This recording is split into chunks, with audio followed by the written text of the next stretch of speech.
자, 오늘 말씀 한번 보도록 하겠습니다. 내가 내 교회를 세우리니 라고 마태복음 16장 13절에서 28절까지 말씀으로 함께 하려고 합니다. 얼마 전에 제가 마가복음으로 이와 동일한 본문으로 설교했던 거 혹시 기억나시죠? 네, 그때 제목이 뭐였었죠? 너희는 나를 누구라 하느냐 라는 제목으로 예수 그리스도, 그리스도론, 기독론에 대해서 잠깐 말씀을 드렸습니다. 오늘은 마태복음은 마가복음하고 동일한 내용이지만 조금 다른 부분들이 나옵니다. 그래서 그 부분들을 가지고 조금 더 살펴보려고 합니다. 예수님이 말씀하시는 교회가 무엇인지 좀 살펴보도록 하겠습니다. 자, 우선 지금 본문이 일어나고 있는 장소가 어디입니까? 13절에 보면 빌립보 가이사랴라고 말씀드렸습니다. 지난번 말씀드렸듯이 이스라엘 최북단에 있는 곳입니다. 헐몬산 밑에 요단강의 그 수원지가 일어나는 그곳인데, 거기에는 어떤 신들이 많이 있었다고 했죠? 바알 신과 판이라는 신과 또 로마 황제의 그 신상들이 쫙 있는, 신전들이 있는 그런 곳입니다. 뭐라고 비유를 해야 될지 정확히 모르겠지만, 우리로 치면 계룡산과 같은 그런 곳이지 않을까, 이런 생각이 잠깐 듭니다만은, 어쨌든 그런 곳에 지금 갔습니다. 예수님이 지금 제자들과 함께 소풍을 갔습니다. 자, 우리 북단으로 올라가자 해서 북쪽으로 올라갔는데, 하필이면 빌립보 가이사랴, 그 판이라는 그곳에서, 빌립보 가이사랴에서 이제 제자들 앞에서 이렇게 얘기를 하는 겁니다. 정말 수많은 신들이 질비하게 세워져 있는 그곳 앞에서, 그 신들 앞에서 예수님이 말씀하십니다. 야, 사람들이 나를 누구라고 하느냐라고 물어봅니다. 지금 뒤에 신상들이 쫙 있는데 그 중에서 예수님이 제자들에게 물어보는 거죠. 사람들이 나를 누구라고 하느냐? 그러니까 세례 요한이요, 엘리야요, 예레미야요, 아니면 선지자 중에 한 명이요, 이렇게 얘기를 합니다. 그러니까 예수님이 이제 뭐라고 하십니까? 자, 그러면 너희는 나를 누구라고 하느냐 하고 제자들에게 물어보십니다. 어떤 사람들은 예수님을, 세상 사람들은 4대 성인 중에 한 명으로 알고 있고요. 그 당시 이스라엘 유대인들은 그냥 예수님을 선지자 중에 한 명으로 알고 있었습니다. 그런데 오늘 제자들에게 너희는 나를 누구라고 하느냐라고 이제 물어보십니다. 만약 여러분들에게 물어보신다면 여러분 무엇이라고 대답하시겠습니까? 여러분들에게는 예수님이 누구이십니까? 예수님은 어떤 분이십니까? 네, 그때 우리 자랑스러운 베드로 형제가 일부 앞으로 딱 나오면서 이렇게 딱 외칩니다. 당당하게 말합니다. 주는 그리스도시요 살아계신 하나님의 아들이십니다 라고 말을 합니다. 그러니까 주변에서 다 그러면서 예수님도 감격하십니다. 왜 그러십니까? 아주 정확하게 잘 말했기 때문에 그렇습니다. 야, 요나의 아들 시몬아, 오늘 성경에 보면 바요나 이렇게 나오죠. 바요나에서 바는 아들이라는 뜻입니다. 다시 말해서 요나의 아들이라는 뜻이죠. 바요나. 그런 비슷한 이름들이 많이 나오죠. 성경에 바디메오라고 나옵니다. 바디메오 소경이라고 알고 계시죠? 눈을 뜬 그 바디메오는 뭡니까? 디메오의 아들이란 뜻이에요. 바디메오. 오늘 바요나라는 건 요나의 아들 시몬아 이렇게 얘기하는 겁니다. 야, 네가 복이 있다. 이것은 인간이 알려준 게 아니야. 하늘에 계신 하나님 아버지가 알려주신 거야. 너 참 대단하다. 이렇게 예수님 말씀하십니다. 그러면서 베드로에게 오늘 18절 19절을 말씀하십니다. 오늘 18절 19절 같이 한번 읽어보겠습니다. 자, 같이 한 목소리로 18절 19절 같이 읽어봅니다. 시작. 또 내가 내게 이르노니 너는 베드로라. 내가 이 반석 위에 내 교회를 세우리니 음부의 권세가 이기지 못하리라. 내가 천국 열쇠를 내게 주리니 내가 땅에서 무엇이든지 매면 하늘에서도 매일 것이요 내가 땅에서 무엇이든지 풀면 하늘에서도 풀리리라 하시고. 이 말씀은 마가복음에는 안 나오는 거고 마태복음에만 나오는 말씀입니다. 네, 그래서 오늘 이 말씀을 가지고 좀 살펴보려고 합니다. 자, 우선 예수님이 교회를 세우는데 어디에 세우십니까? 18절 어디에 세우십니까? 네, 예수님이 말씀하십니다. 이 반석 위에 라고 표현하십니다. 자, 지금 베드로가 그렇게 쫙 신앙 고백을 하니까 뭐라고 합니까? 야, 너 이름 뭐지? 그렇지, 너 베드로야. 헬라어로 페트로스라고 합니다. 너는 페트로스야. 이거는 작은 돌멩이라는 뜻입니다. 그런데 그 뒤로 뭐라고 하십니까? 바로 내가 이 반석은 또 헬라어로 뭐죠? 여러분 잘 아시는 페트라입니다. 페트라. 들어보셨죠? 페트라. 너는 페트로스야. 그런데 내가 이 페트라 위에 내 교회를 세울 거야 라고 말씀하십니다. 페트로스는 작은 돌멩이, 페트라는 반석입니다. 지금 베드로의 그 이름을 가지고 얘기를 하고 있는 거죠. 같은 어원인데 이렇게 표현하는 겁니다. 너는 페트로스야. 내가 이 페트라 위에 내 교회를 세울게 라고 표현하는 겁니다. 이름과 그 예수님 말씀하신 이 반석과 연결이 됩니다. 자, 그러면 여기서 이 반석은 무엇을 뜻할까요? 여러 가지 해석이 있습니다. 첫 번째는 어거스틴과 그 루터가 이런 해석을 했는데 이 반석은 그리스도다라고 표현합니다.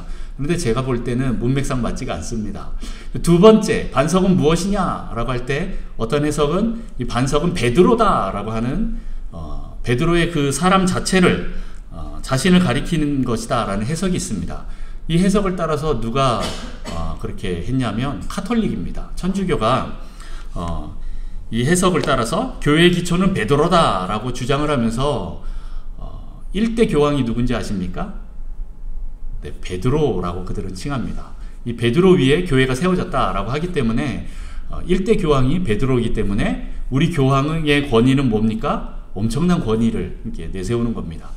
그래서 카톨릭이 이 해석의 기초에서 교회의 기초는 베드로라고 주장하고 1대 교황은 베드로고 카톨릭 교황이 교회의 참 권위자다라고 이렇게 얘기를 합니다. 그런데 실은 이 해석도 조금 어려운 부분이 뒤에 보면 이 페트라라는 이 단어가요, 여성 명사입니다. 오늘 베드로는 여성인가요? 남성인가요? 네, 남자입니다. 남성입니다. 그러니까 조금 안 맞죠. 그리고 좀 뒤에 보면 베드로도 조금 있다가 예수님께 책망받는 그런 장면들이 나옵니다. 그렇게 보면 이 베드로라는 인격을 교회의 기초로 볼 수는 없다라는 겁니다. 자, 그러면 세 번째 해석, 반석은 바로 베드로의 신앙 고백을 가리키는 것이다 입니다. 예수님을 주님으로 고백하는 그 신앙 고백이라는 것이죠. 이 신앙 고백 위에 교회를 세우겠다라고 하시는 것입니다. 저는 이것이 맞다라고 봅니다.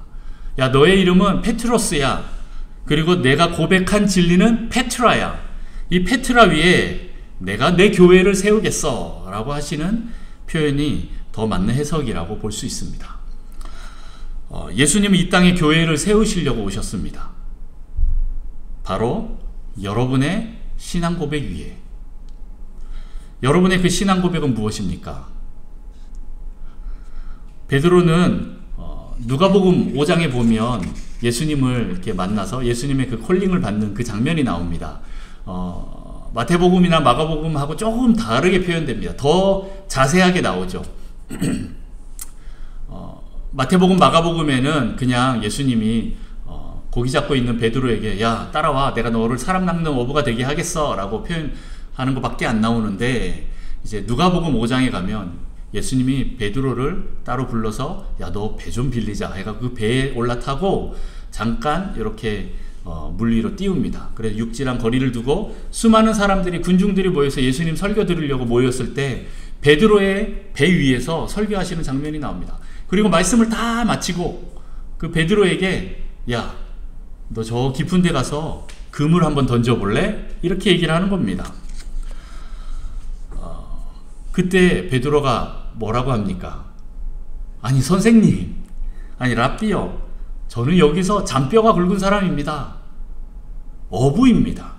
내가 밤새도록 고기를 잡았는데 한 마리도 못 잡아갖고 오늘 다 허탕쳐서 고기가 어디로 갔는지 모르겠는데 하면서 속삭이는 거다. 예수님, 그 깊은 데는 고기가 없어요. 네. 예수님은 저 밑에 동네, 아래 동네 그 나사렛에 사는 목수 아닙니까? 저는 여기에 사는 어부입니다. 제가 더 잘합니다. 네. 그렇게 속삭이면서 거기 고기 없습니다. 이렇게 아마 속삭였을 것 같습니다. 그러면서 또 사람들 앞에 딱 있으니까, 지금 수많은 사람들이 보고 있으니까 뭐라고 합니까? 그런데 선생님이 말씀하셨으니까 제가 한번 순종해 보겠습니다 하고 그물을 던지러 갑니다. 깊은 곳으로 그물을 던지는데 사람들의 이목이 있으니까 그냥 이 부끄러움은 이제 내 몫이 아니고 당신 몫입니다 라는 그런 표현으로 당신 말에 의지해서 내가 그물을 던집니다 이렇게 표현을 합니다. 이거는 제 상상인데 그 뒤에 나오는 내용들이 저는 다 맞다라고 생각이 듭니다. 어쨌든 그렇게 하면서 이제 이 부끄러움은 내 몫이 아니라 당신 몫입니다 하고 가서 깊은 곳에 그물을 던졌는데 어떤 일이 일어납니까? 막 그물이 찢어질 정도로 많은 고기를 잡습니다. 깜짝 놀라서 그것을 다 끄집어내고 와갖고 어떻게 합니까? 예수님 앞에서 바로 무릎을 탁 꿇습니다. 그러면서 뭐라고 고백합니까?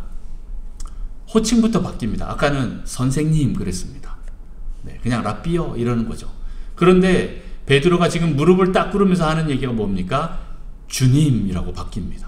호칭부터 바뀌는 거죠. 주여 나는 죄인입니다. 나를 떠나소서 이렇게 얘기를 합니다. 우리가 흔히 말하는 베드로가 이제 멘붕이 온 겁니다.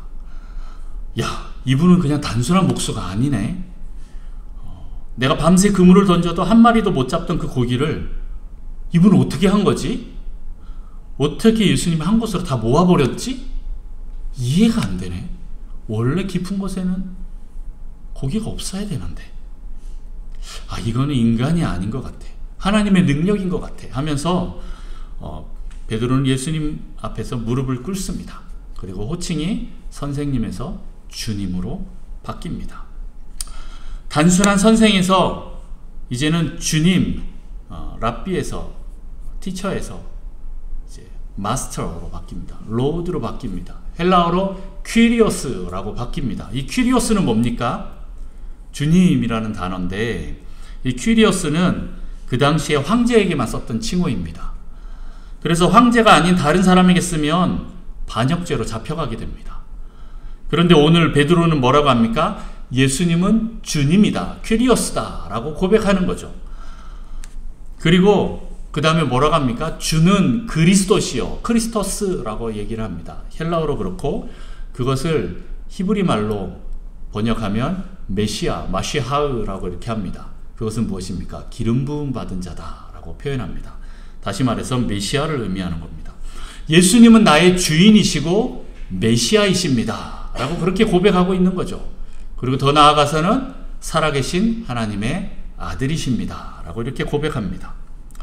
우리 지지난주에 화평케 하는 자는 팔복 7번째 기억나십니까? 화평케 하는 자는 복이 있나니 그들이 무엇을? 네, 기억나셔야 됩니다. 네, 화평케 하는 자는 하나님의 아들이라 일컬음을 받는다라고 할 때 제가 잠깐 설명을 드렸던 것이 무엇입니까? 하나님의 아들이라는 칭호는 사복음서에서 예수님만 칭하는 겁니다. 신적인 호칭인 거죠. 그런데 이제 예수님이 그 화평케 하는 자들에게 야, 화평케 하는 자 너희가 하나님의 아들이야 라고 칭하는 거라고 말씀을 드렸었죠. 그래서 오늘은 베드로가 예수님은 살아계신 하나님의 아들이십니다 라고 그렇게 고백하는 겁니다. 이것은 베드로의 정확한 표현입니다. 다시 말해서 예수님은 선지자 중에 한 명이 아니다 라는 거죠. 신이십니다. 하나님이십니다 라고 고백하는 겁니다. 예수님은 나의 주인이시고 나를 구원하러 오신 메시아이시고 그리고 하나님의 아들 즉 하나님이십니다 라고 고백하는 것입니다. 여러분에게 예수님은 어떤 분이십니까? 베드로와 동일한 고백이십니까? 네, 소리가 작습니다. 여러분의 그 신앙 고백은 어떻습니까? 베드로와 동일한 고백이십니까? 네, 그렇다면 여러분 위에 그 신앙 고백하는 여러분 위에 교회가 세워질 것입니다. 믿으십니까? 믿는 자들 위에 교회가 세워집니다. 교회는 건물이 아닙니다. 위와 같은 그 믿음의 고백을 하는 성도들의 그 모임입니다. 여러분, 이 성도, 신도라는 말을 많이 쓰시죠. 우리들에게 아주 큰 두 가지 중요한 정체성이 있습니다. 직분이 있습니다. 뭡니까? 첫 번째는 성도고요. 두 번째는 신도입니다. 이거 별거 아니라고 생각하지 마십시오. 우리가 흔히 얘기하는 직분자들과 나누는데 이거 평신도야 뭐 이렇게 얘기하는데 네, 여러분들 이거 그냥 대충 넘기면 안 되는 아주 중요한 말입니다. 여러분은 거룩한 무리고 또한 믿는 무리입니다. 단순히 그냥 비하하는 말이 아니고 되게 중요한 말이라는 것을 여러분 기억하십시오. 목사님은 목사님이고 나는 평신도입니다. 이렇게 말할 부분이 아닙니다. 저도 신도이고 성도입니다. 그런데 그것만큼 중요한 것이 없습니다. 여러분 정체성이 그렇습니다. 다시 말해서 뭐라는 뜻입니까? 예수님을 주로 메시아로 믿고 생명을 다해서 고백하는 사람들의 무리라는 뜻입니다. 도자가 무리 도자잖아요. 거룩한 믿는 무리다 라는 뜻입니다. 성도, 신도. 여러분들에게 그런 중요한 정체성이 주어졌습니다. 여러분들 이 신앙을 잘 지키시기를 축복합니다. 네, 지금 제자들에게 제자들이 그냥 예수님을 단순히 선생님으로만 여기고 따르는 것이 아닙니다. 이제부터는 주님으로, 그리스도로, 메시아로, 하나님의 아들로 믿고 여기고 이제 생명을 다해서 따라야 함을 말합니다. 자, 이것이 교회의 첫 번째 특징입니다. 오늘 교회의 특징에 대해서 말하는데요. 4가지를 말하는데 첫 번째가 바로 이 믿음의 고백을 하는 사람들 위해 세워지는 것이 교회라는 것입니다. 교회의 특징 첫 번째, 믿음의 고백 위에 세워지는 것입니다. 자, 두 번째는 무엇일까요? 두 번째는 바로 이 교회의 주인. 교회의 주인이 누굽니까? 네, 우리 18절 다시 한번 볼까요? 제가 읽습니다. 또 내가 내게 이르노니 너는 베드로라. 내가 이 반석 위에 내 교회를 세우리니 음부의 권세가 이기지 못하리라. 오늘 18절의 주어가 누구입니까? 오늘 내가 내게 이르노니 너는 베드로라. 내가 이 반석 위에 내 교회를 세우리니 라고 말씀하는 이 나는 누구입니까? 바로 예수님이다 라는 겁니다. 예수님이 오늘 여기에 주어입니다. 자, 그럼 문제를 냅니다. 자, 우리는 교단이 뭐죠? 장로교입니다. 자, 장로교의 주인은 누구입니까? 네, 목사님입니까? 장로님입니까? 그러면 평신도입니까? 여러분입니까? 네, 교회의 주인은 누구입니까? 네, 어떤 분이 목사님이 하도 독재 정치를 많이 하니까 막 손을 들고 목사님, 장로교회 주인은 장로입니다 이렇게 외친 사람이 있었어요. 그래갖고 제가 속으로 아니 저 사람 참 뭘 모르네. 실은 장로교에서 장로는 목사하고 장로를 실은 둘 다 칭하는 거거든요. 참 그걸 다 포함하는 말인데 그걸 참 모르네 라고 하면서 제가 그랬습니다. 틀렸습니다. 교회의 주인은 목사도 장로도 성도도 아닙니다. 바로 예수님입니다 라고 속으로 고백했습니다. 네. 또 다른 교단이 있죠. 감리교의 주인은 누굽니까? 감리사입니까? 감독입니까? 네. 침례교, 순복음교회, 심지어는 천주교, 네. 다 누가 주인입니까? 오늘 18절에 내가 내 교회를 세운다고 할 때 주어는 예수님입니다. 예수님의 교회를 예수님이 직접 세우겠다고 말씀하셨습니다. 어디에다가? 반석에다가. 내가 세우는 것이 아닙니다. 교회는 내가 세우는 것이 아닙니다. 내 교회가 아닙니다. 예수님이 직접 자신의 교회를 자신이께서 세우십니다. 우리의 믿음 위에 죽음을 통과한 그 신앙 고백을 할 때 그 위에 교회를 세우는 것입니다. 그러면 우리가 할 일은 무엇입니까? 교회를 열심히 세우는 겁니까? 아니면 신앙 고백을 열심히 하는 겁니까? 이게 신앙 고백이 우리가 매주마다 예배 시간마다 오늘도 사도신경으로 신앙을 고백했는데 여러분 그것이 그냥 주문처럼 맨날 암송하는 거니까 주기도문도 맨날 암송하는 거니까 그냥 맨날 하는 그런 읊조리는 그냥 냇가리는 그런 기도문입니까? 아니면 정말 여러분의 생명을 다해서 하는 기도문입니까? 우리는 이런 참된 믿음을 보여야 할 줄 믿습니다. 우리의 믿음 위에 이 죽음을 통과한 신앙 고백 위에 예수님께서 예수님의 교회를 예수님이 직접 세우십니다. 여러분의 믿음의 고백 위에. 교회의 주인은 예수님입니다. 자, 그러면 교회의 특징 또 세 번째가 있습니다. 바로 무엇인가? 오늘 18절 후반절에 보면 예수님이 주인이기 때문에 음부의 권세가 이기지 못한다 라고 나옵니다. 음부의 권세가 이기지 못합니다. 베드로가 세서 아주 강해서 그렇습니까? 그런 게 아니라 예수님이 주인이기 때문에, 우리가 예수님이 주인이라는 그 믿음이 강하기 때문에 그렇습니다. 교회는 영적 권세가 있습니다. 어느 정도입니까? 음부의 권세를 이기는 권세입니다. 사탄의 나라를 이기는 권세입니다. 교회는 영적 전쟁에 탁월한 자들이 모이는 곳입니다. 지옥문으로 끌려가는 사람들을 구해내는 영적 권세가 있는 사람들의 모임입니다.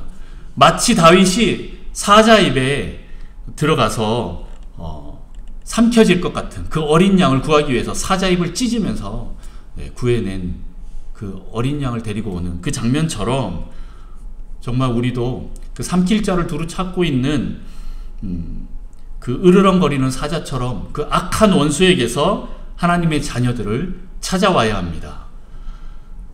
그리고 마치 다윗의 새 용사처럼, 여러분 다윗의 새 용사 아십니까?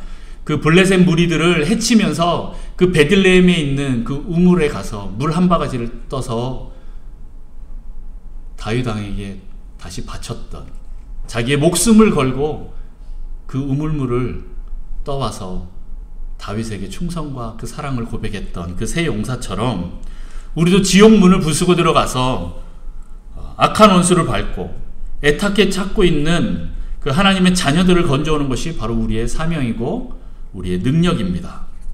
그것이 바로 우리가 할 일들입니다. 교회가 하는 일입니다. 19절 말씀, 내가 천국 열쇠를 내게 주리니 내가 땅에서 무엇이든지 매면 하늘에서도 매일 것이요 내가 땅에서 무엇이든지 풀면 하늘에서도 풀리리라 하시고, 예수님이 우리에게 천국 열쇠를 주었기 때문에 이 땅에서 우리가 기도로 매면 하늘에서도 매입니다. 그리고 이 땅에서도 우리가 기도로 묶으면 하늘에서도 묶입니다. 엄청난 권세입니다. 믿어지십니까? 네. 여러분들이 기도하실 때 그냥 뭐 해주십시오, 안 되면 말고요, 이겁니까? 아니면 내가 정말 하나님의 자녀됨으로써 이 권세를 가지고, 믿음을 가지고 여러분들 선포하면서 그렇게 나갑니까? 여러분들 눈에 보이진 않지만 영적인 세계가 분명히 있습니다. 그리고 영적인 세계는 정확한 질서대로 움직입니다. 내가 믿음을 가지고, 여러분들이 믿음을 가지고 기도한다면 그 기도가 반드시 이루어집니다. 아멘 소리가 안 나옵니다. 여러분 믿으십시오. 네, 이 땅에서 내가 묶으면 하늘에서도 묶이고 이 땅에서 풀면 하늘에서도 풀린다고 분명히 말씀에서 나오고 있습니다. 예수님께서 또 다른 구절들에도 계속 그렇게 표현하고 있습니다. 여러분들이 그 믿음을 가지고, 하나님 제가 묶습니다, 풉니다, 원수들에 대해서 내가 밟습니다 하면 밟히는 겁니다. 여러분들 눈에 안 보인다고 에이 뭐 안 믿어지네 그러지 마시고, 여러분 믿음으로 선포하십시오. 반드시 밟힙니다. 그런데 이런 경우도 있습니다. 내가 기도했더니 더 원수가 막 발악을 하는 것처럼 막 집안이 난리가 나고 막 합니다. 네, 걱정하지 마십시오. 최후의 발악입니다. 최후의 발악입니다. 시간이 지나면 차츰차츰 한 번에 다 정리가 됩니다. 왜 이런 얘기 합니까? 제가 많이 경험했기 때문에 그렇습니다. 기도를 하는데 더 악화되는 거예요. 상황들이 돌아버리겠는 거죠. 믿음이 더 안 올라오는데, 그럴 때일수록 제가 믿음을 더 끌어올려서 하나님 하면서, 하나님 말씀하셨기 때문에 내가 선포합니다 하고 더 밟아버립니다. 그렇게 되면 어떻게 됩니까? 시간이 좀 지나면 어느 순간 싹 정리가 됩니다.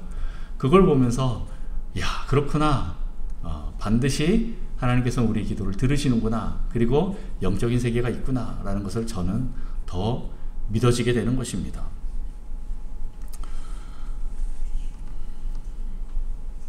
여러분, 여러분의 기도를 통해서 음부의 성문이 부서지고 천국의 문이 열려서 그곳으로 하나님의 자녀들이 들어갈 것입니다. 여러분의 기도를 통하여서 그 일들이 일어날 것입니다. 교회가 그렇게 기도하는 곳이고 영적 전쟁하는 곳이고, 악한 원수에게 끌려간 그 지옥 문 안으로 들어간 사람들도 그 문을 부시고 들어가서 그 사람들을 끄집어내서 하나님 앞으로 그 천국 문으로 다시 이끄는 그곳이 바로 교회의 능력이고 사명입니다. 왜 그렇습니까? 예수님이 이 교회의 주인이기 때문에 그렇습니다. 여러분이 여러분의 개인됨으로 기도하지 마십시오. 교회됨으로 기도하십시오. 교회 예수 그리스도의 그 몸으로서 여러분들이 예수님의 이름으로 기도하면 그 일들이 반드시 일어납니다. 두세 사람이 내 이름으로 모인 곳에 예수님께서 함께 하시겠다고 약속하시지 않았습니까? 여러분들이 그 믿음을 가지고 우리 함께 모여서 같이 기도하는 겁니다. 어제도 이제 우리 화요 기도 모임이 있어서 한 10몇 명이서 모여서 함께 그렇게 기도를 했습니다. 점점 그 모임들이 더 강력해지고 있는 것을 저는 느낍니다. 여러분들이 그 믿음을 가지고 그렇게 나간다면 놀라운 일들이 계속 벌어질 것입니다. 네, 믿음이 더 중요합니다. 네, 오늘 계속 믿음을 얘기합니다. 여러분의 신앙 고백은 믿음입니다. 그 믿음 위에 교회가 세워지고 예수님께서 우리의 주인이라는 것을 믿으시고 그리고 그 믿음으로 계속 선포하시면서 나가십시오. 여러분 믿음에 원수들이 밟힐 것입니다. 그리고 우리는 승리할 것입니다. 교회는 이런 일을 하는 것입니다. 유람선이 아니라 항공모함입니다. 전에 말씀드렸던 것처럼 구원의 방주입니다. 그 역할들을 해야 됩니다. 우리의 주인이 누구시기에 이런 일들이 가능합니까? 예수님이시기 때문에 그렇습니다. 여러분의 주인은 누구입니까? 예수님입니다. 여러분 믿음대로 되기를 축복합니다. 그 뒤로 예수님은 십자가와 그 죽음과 부활을 이제 또 암시하면서 갑니다. 제자들에게 18절, 19절 말씀을 보고 나서 그 다음에 이제 계속적으로 예수님께서 이제는 어떠한 죽음 그리고 부활에 대해서 제자들에게 이제 스스로 오픈을 하십니다. 왜 그렇습니까? 그리스도시기 때문에, 메시아시기 때문에 이제 단순히 너희들이 쫓는 그런 선생이 아니라 진짜 이제 주인이고 그리스도고 메시아이기 때문에 하나님의 아들이시기 때문에 그렇다라는 것을 이제 보입니다. 그랬더니 그 유명한 베드로의 멱살잡이 일들이 일어납니다. 네, 그 사건이 터집니다. 예수님 붙들고 항변하는 겁니다. 그러시면 안 됩니다 하고 강하게 항의하다가 어떤 일이 벌어집니까? 사탄아 하면서 내 뒤로 물러나라 이렇게 소리를 듣습니다. 그러면서 하나님의 일이 아니라 사람의 일을 생각한다 라고 이렇게 꾸지람을 듣습니다. 그러면서 예수님을 따라가려면 자기를 부인하고 자기 십자가를 지고 따라야 한다 라고 하십니다. 우리가 예수님을 주님, 주인이라고 고백한다면, 그것이 진짜라면 여러분 주님이 지신 십자가를 우리도 지고 쫓아야 합니다. 전에 말씀드렸죠? 기억나시죠? 구주가 지신 그 십자가는 우리가 질 필요가 없습니다. 내 죄 때문에 우리의 구세주이신 예수님이 지신 그 십자가는 예수님으로 끝났습니다. 내가 질 필요가 없습니다. 할렐루야. 그런데 내가 이제 예수 그리스도의 제자가 되었다. 내가 이제 예수님을 주님으로 따르기로 결정했다 라고 하면 이제 예수님이 오늘 말하고 있습니다. 너희가 내 제자냐? 그러면 자기 십자가를 지고 나를 쫓아라 라고 말씀하고 있습니다. 이제 주님이 그 십자가를 지고 끝까지 갑니다. 그러면 우리도 그 주님 따라서 그 십자가를 같이 져야 합니다. 이것이 진정 제자의 삶이라고 말합니다. 그렇게 십자가의 도가 고린도전서에 나와 있습니다. 고린도전서 1장 18절에서 25절 말씀을 한번 보겠습니다. 한번 교독해 볼까요? 제가 먼저 읽습니다. 18절부터 25절까지 십자가의 도가 멸망하는 자들에게는 미련한 것이요 구원을 받는 우리에게는 하나님의 능력이라.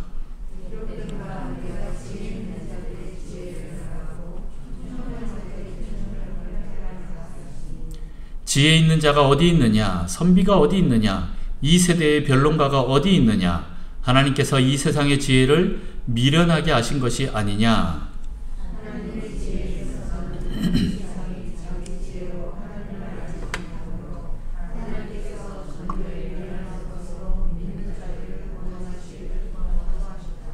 유대인은 표적을 구하고 헬라인은 지혜를 찾으나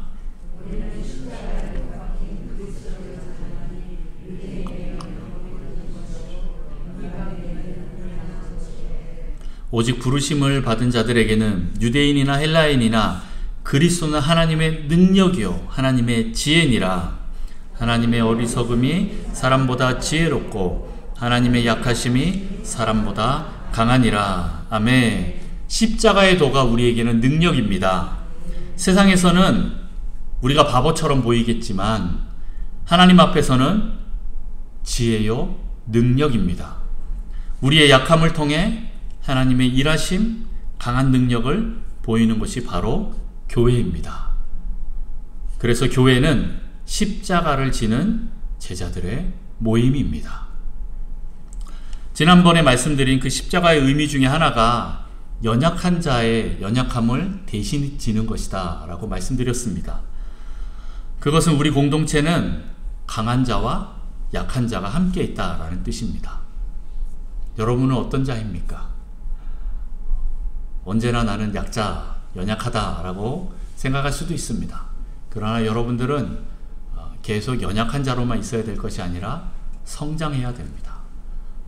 치유되고 회복되고 하나님의 그 사랑 가운데서 그 은혜 가운데서 충만하게 절여질 때, 성령으로 충만해질 때 우리는 연약하지만 점점 하나님의 그 강함 안으로 들어가게 됩니다.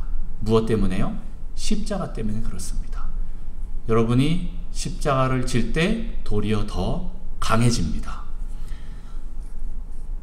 연약한 자들을 그렇게 또 다른 내가 아닌 또 다른 연약한 자들을 돌보고 그들을 성장케 할 때, 그들을 양육할 때 어떻게 됩니까? 그들이 자라나고 점점 더 강해집니다.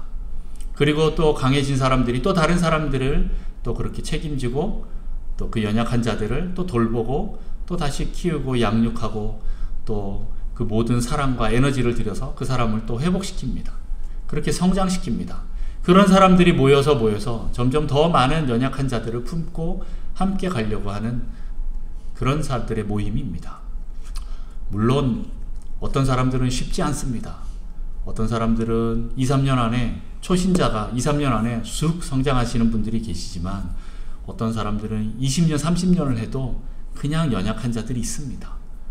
네. 그럼에도 불구하고 하나님께서는 그 사람들을 사랑하시기 때문에 포기하지 않습니다. 어떤 땐 저도 막 포기하고 싶습니다. 와, 뭐 10년, 20년을 투자하고 그 사람에게 이렇게 사랑을 주고 하는데도 성장이 없는 사람들이 있습니다. 정말 상처가 많고 어릴 때부터 너무 많은 학대들을 당하고 그런 사람들이 있습니다. 제가 북한 사역을 좀 했다고 하지 않았습니까? 탈북자들 만나면 그런 느낌이 듭니다. 어떤 느낌이냐? 진짜 고아와 같습니다. 그들은 완전히 어릴 때부터 학대 속에서 살았기 때문에 근데 그들은 그게 학대인지 몰라요. 네. 뭐 그게 그냥 당연한 거라고 생각하는데 왜냐하면 더 큰 트라우마가 많기 때문에. 그러나 그들이 이제 자유를 찾아서 이 한국에 남한에 와서 생활을 하는데도 그 성품들이 그대로 드러납니다. 아무리 그들에게 사랑을 주고 해도 쉽게 사람은 변하지는 않습니다. 성장하지 않습니다. 그럼에도 불구하고 끊임없이 줍니다. 그것이 정말 필요합니다. 좀 오래 걸리는 싸움이라 할지라도 그래도 우리 교회는 그것을 기억하고 염두에 두고 계속 해야 됩니다. 하지만 또 나도 중요합니다. 내가 그 사람들 때문에 지치거나 쓰러지면 또 안 되기 때문에 또 어떤 때는 내가 분리해서 내가 회복하는 시간들이 반드시 또 필요하고 또 건강한 사람들의 또 모임이 또 필요합니다. 건강한 사람들의 그 모임을 통해서 우리가 또 회복되고 또 나아가서 또 연약한 자들을 또 함께 하고 이렇게 합니다. 건강한 사람들은 위로 이런 표현이 맞는지 모르겠지만 일단 슈퍼바이저가 한 3명 정도는 돼야 됩니다. 최소한. 내가 영적으로 공급받을 수 있는 멘토들이 3명 이상은 돼야 됩니다. 그 중에 한 명이 저였으면 너무 감사하고요. 또 다른 영적인 멘토들이 많아야 됩니다. 여러분들이 어떤 분들은 뭐 다른 분들의 설교를 들을 수도 있고 아니면 뭐 책을 통해서 알 수도 있습니다. 그러나 혹시 또 이 교회 안에서 또 다른 건강한 사람들이 있다면 그런 또 목자들이 있다면 그분들과 또 함께 하는 것도 좋고 아니면 또 외부에 또 나의 이런 속마음들을 같이 나눌 수 있는 사람들이 있어도 참 좋습니다. 어쨌든 내가 내 속마음을 다 나눌 수 있는 사람이 필요합니다. 그리고 그렇게 또 내가 나의 이 사랑들을 흘려보낼 또 한 3명 이상의 사람들이 필요합니다. 그럴 때 사람은 더 건강해집니다. 우리 목장 모임들이 그렇게 됐으면 좋겠습니다. 목사님들도 쉽지 않은 길들을 가지만 저나 또 다른 우리 중직자들을 통해서 또 많은 사람들을 또 서로 목자들을 통해서 그렇게 서로가 또 힘이 되고 지원을 받고 또 동력을 얻어서 또 연약한 자들을 또 사랑하고 그들을 또 케어하고 그들을 치유하고 회복시키는 그런 놀라운 일들을 했으면 좋겠습니다. 그런 공동체가 되었으면 좋겠습니다. 그렇게 강한 자와 연약한 자가 함께 있는 그런 공동체, 우리가 하나님을 사랑하는 공동체도 맞지만 이웃도 사랑하는 그런 공동체가 되기를 간절히 원합니다. 그래서 4번째 특징, 교회는 이웃을 사랑하는 공동체입니다. 십자가를 지는 제자들의 모임입니다. 자, 말씀을 정리합니다. 교회의 특징, 교회는 첫 번째 무엇입니까? 우리의 믿음을, 신앙을 고백하는 사람들을 위해 세워지는 것입니다. 그것이 바로 교회입니다. 두 번째 특징은 무엇입니까? 교회의 주인은 예수님이십니다. 이것만 확실하게 하시면 됩니다. 여러분이 주인이 아니기 때문에 마음 편하게 놓으셔도 됩니다. 안절부절할 필요 없습니다. 주님의 교회는 주님이 알아서 하십니다. 우리가 믿기만 하면 됩니다. 보통 우리가 불안해서 내가 이런 거 저런 거 많이 하지 않습니까? 여러분들 기도로 나가십시오. 그러면 하나님께서 하나님의 교회를 세우십니다. 그리고 주님이 말씀하시면 그때 순종하면 됩니다. 그리고 여러분들이 해야 될 일들을 그냥 꾸준하게 성실하게 그렇게 해 나가시면 됩니다. 그러다 보면 하나님께서 계속 일하시는 것들을 보게 될 것이고 그 안에서 여러분들이 많은 것들을 경험하면서 여러분의 그냥 그 삶 속에서, 성품 속에서 여러분의 작은 행동과 작은 말 하나가 다른 사람들을 살리고 회복해 하고 예수 그리스도의 교회를 이룰 줄 믿습니다. 세 번째 무엇입니까? 예수님이 주인이기 때문에 음부의 권세가 교회를 이기지 못한다라는 것입니다. 여러분들은 아주 강력한 영적 전사입니다. 믿으십니까? 여러분이 기도하면 어떤 일이 벌어집니까? 하늘에 있는 것들이 묻고 풀리는 놀라운 역사가 일어납니다. 이 믿음을 가지고 여러분들 기도하시고 또 수많은 영혼들을 그 지옥문에서 데리고 오는 하나님의 자녀로 다시 회복시키는 놀라운 역사가 있기를 축복합니다. 네 번째는 무엇입니까? 그런 연약한 자들, 우리가 십자가를 지고 그 연약한 자들을 도우며 전진하는 제자들의 공동체입니다. 이것들을 기억하시고 우리가 함께 나가는 그런 공동체가 되기를 축복합니다. 그래서 우리 북성실교회가 이런 예수님의 교회가 되어서 하나님의 강력한 능력을 보여서 세상을 구하고 섬기는 교회가 되기를 축복합니다.